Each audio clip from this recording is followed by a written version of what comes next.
Engineer Kamau Wamatinga, Nyeri Senator, has alleged that tea, coffee and milk cartels in Mount Kenya have regrouped and ganged up against Rigathi Gachagwa's exploit to fight for Mwananchi. Welcome to the Bold Analysis. My name is Kevin Oduor. In this video, I want us to take time and dissect a bit this claim in respect to William Ruto's previous pledge, dismantle cartels. If you're watching this video for the first time, I want to humbly request you to subscribe to our channel, click the notification bell, and also like our video. Through that, you are promoting this channel. But first things first, I want you to listen to this video by Wamatinga. And as that is going on, there is, I think, Bumula Member of Parliament have also made a statement that he will present a bill in the National Assembly to discuss the conduct of Deputy President Rigathi Gachagua. I think 2023 will be more interesting than we even expected.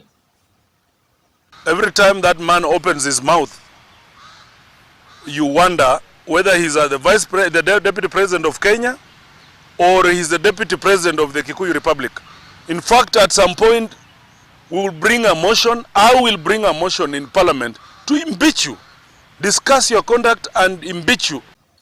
So guys, surprisingly, many people feel the way what that MP is talking about. The discussion about the conduct of the Deputy President can be viable without the impeachment clause in it. Politically, it's impractical even to think of removing Rigathi from that seat. Remember, this is a man who is also a bulldozer. And I don't think it's even a discussion that William Ruto would entertain of an impeachment.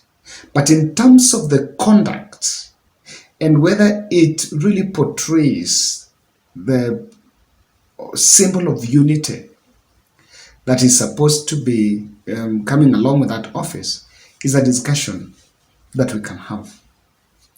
The other clip is that of Matinga. And it is indeed true that discussion about minimum returns for coffee, tea, and milk, as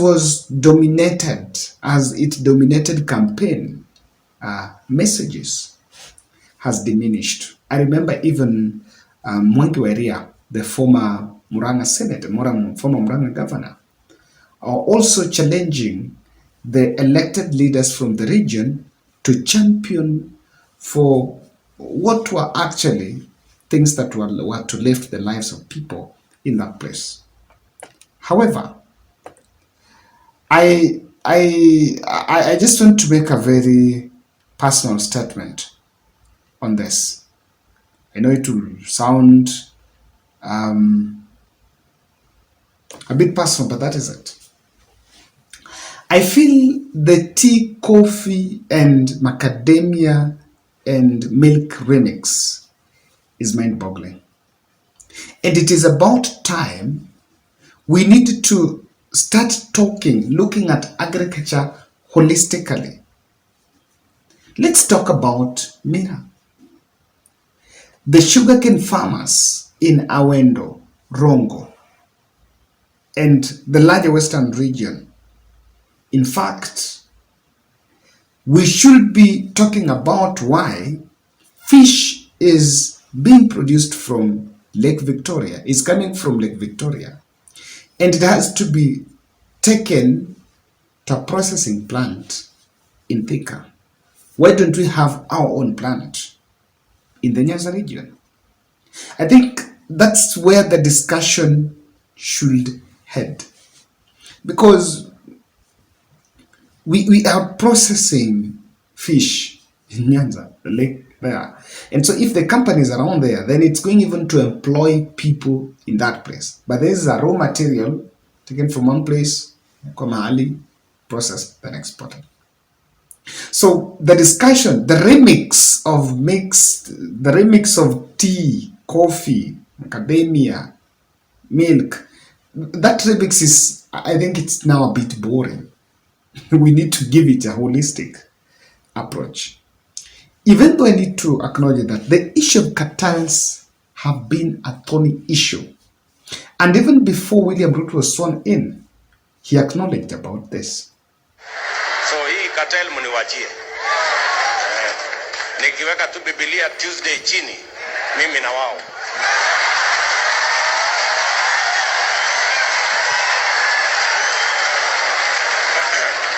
Kwa hivyo kama kuna mtu hapa, kama kuna mtu anajua cartel ni ndugu yako ama rafiki yako, fikishia yeye habari mapema. Tumekubaliana? Mpatie notice ama ilani, mwambie ule mtu amesema anawakujia.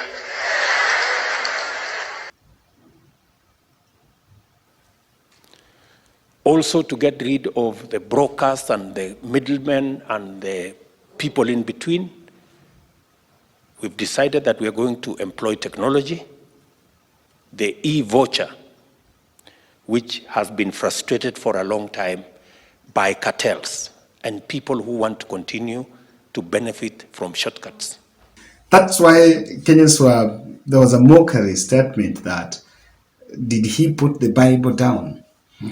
I was, when President spoke about that, it was so passionate for me because he was actually acknowledging and accepting that the issue of cartels is it's a big virus.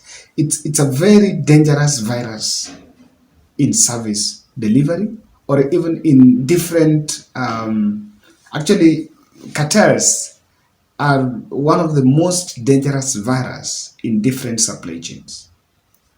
Be it maize, be it miraa, be it that coffee, be it that tea. In every supply chain, there is cartels. And cartels, even though they facilitate, they are catalysts in the supply chain. Also, they help you to maybe expose your goods. But in the same measure, they're dangerous to the value that producer, or rather the farmer, will get from that activity. That's one thing I honestly agree. So I played that clip for you so that you could see the mantra of President Ruto, that he's on top of everything. So it's a bit skewed for the Nyeri senator to narrow down this thing to Rigathi Gachagua. But I will tell you why it has to take that direction. I will analyze, probably in the next some few days to come, something that I've been saying, and you'll realize that Ruto is on everything. Be it agriculture, he's the spokesperson. Be it what, he's talking about everything. And that's why even this issue of cartels, it cannot be something that's left for Rigathi. But it can be possible that cartels in the region have now trying to, of course there is a backlash. What I'm seeing here is this. Rigathi wants to eclipse other Mount Kenya leaders around Ruto and to portray himself as a man who is fighting the game of battle. And for me, it's an imaginary battle. So you will always see everything happening in Mount Kenya being skewed and narrowed down to what Rigathi has done or what Rigathi is supposed to do. On that one, if you listen to what Ruto was saying, and I just want to ask a simple question. So even if we were to have dismantled the cartels in tea sector, how does Rigathi comes in? I think it's Waziri who is in charge of trade and agriculture, Moses Kuria and agriculture, who are also from the same region. but they sit in cabinet. It takes a cabinet decision, even if it's a task force to be formed. I don't think dismantling these cartels just needs a phone call from someone seated in his office and saying, I want this and this to be done. So, but there is a very well laid strategy that Rigathi is trying to hatch so that he remains the man to be seen as fighting for the people. And he's simply trying to fatten himself for the victim card. In the right time, when right time comes, he will go and tell Mount Kenya people, not Mount Kenya people, he will tell his supporters that he tried, but he became a victim because the cartels regrouped and went against him. So when these people, and according to me, remember this is the group that Rigathi Gachagua tried to attack. That's the group where Rigathi Gachagua was referring to, including even Uhuru Kenyatta's family, who are big stakeholders in the sector of milk. So the discussion here is on I am trying, but I am being pushed, I am being fought because I'm trying to fight for you. It's high time that the population really takes keen interest on what the politician is saying. Don't just take everything as the way it is. When someone tells you that people are regrouping to fight me because I'm fighting for you, ask, before you get that, before you consume that information, ask yourself, so what has he done that there is this fight back? Or in that capacity, in his capacity as deputy president, so what is his mandate in the coffee and tea? Because deputy president is a principal assistant to the president. So if something is being done, ask yourself, what has Kenya Kwanza tried to do that now cartels are fighting back? Instead of everything being sugar-coated with the politics and served to you so that it can wipe the emotions. Gives you the emotional appeal of me, I'm being fought and I'm a victim here in this. But then, Ruto could probably also set him indirectly for the backlash. He could still set Rigathi Gachagua for that backlash, but know very well that he's running the show in the background. What am I saying? There are some issues that cannot be rushed, and Ruto is in government for long. He's been in government for long, and he knows very well that even if these issues of macadamia, tea, and they're going to be sorted, it's not going to be an overnight solution. And the prices, or rather, there are other market forces beyond Kenya that also affect. And he could know very well that Rigathi is a bit oblivious of these. And so we just want this to be rushed. And he's knowing very well that any effort that even the Rigathi Gachagua is trying to do is not going to yield any fruit. In reality, even if it's to try everything, I've seen the issue of fertilizer. It's not going to give an overnight solution. And it's thriving on the fact that the deputy president would want to crush Billionaires' empire in Ghana. They would want to crush those who may not be against him. Remember, if these cartels are not small people. Cartels are the big boys. And so Ruto have just decided, look here, I'm not going to touch the big boys and I'm going to send my deputy.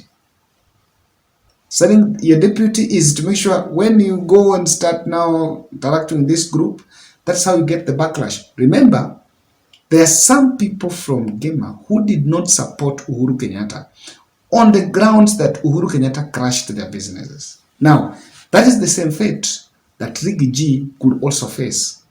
And this is not to mean that cartels cannot be fought or they should not be fought. However, my position is that it should not be a political issue.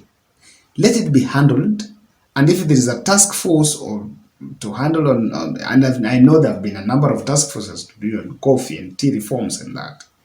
And if we already have recommendations, documents are out, policies, action points, and things that are supposed to be done, pick these documents. They're in different ministries, the respective agriculture ministries, so that they're implemented. What is implemented is implemented. We access the outcome. We evaluate the outcome. If it's not giving us, we go back to the drawing board. But doing things in the back room, trying to make calls in the back room, then coming in public and saying he's trying and people are regrouping. For me, we may not speak from a point of knowledge because we are not the people in power. But also, the population needs to make a honest assessment. When a leader, and this is something you need to understand, when a leader is telling you, I am trying and I've failed. For example, wazes are crying in the village kwamba pesa ya wazee hawajapata. MP will go and say we are bringing it, we are trying and we fail. What has he tried? What has he tried as an MP? So the language of we are trying is not a language that the voter, the population should accept. Ask the real question. If someone is saying he has tried, what has he done? Let him show you. That's my take.